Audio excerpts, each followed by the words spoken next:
Divadelníci sa rozlúčili s Vinckom a jeho oddielom a pokračovali cez hory, cez doly ďalej.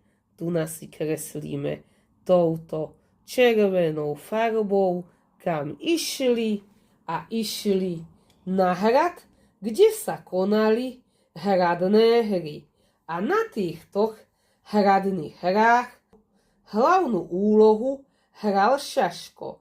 A ako si počínal Šaško na týchto hradných hrách, rozveselil tak hradných pánov, že mu darovali takýto hrad, pretože tento týždeň sme si vysielali audiovizuálny príbeh, povesť o Beckovskom hrade. Tu vidíme na obrázku Šaša, Šaška, podobného Šaška máme aj my, a hradných pánov, ktorí si zobrali Šaška na poľovačku a urobili veľmi, ale veľmi dobre, lebo ich rozveselil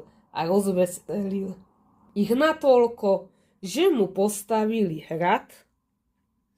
A tu si prilepíme ďalší obrázok a tento obrázok nám hovorí, ako Šaško rozveselil hradných pánov.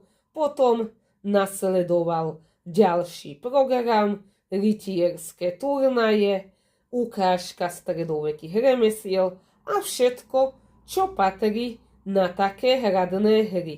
A keď sa hradné hry skončili, tak naši divadelníci sa opäť zbalili a pokračovali v púti až do hôr a tam ich čakajú ďalšie nádherné 2 týždne v letnom tábore.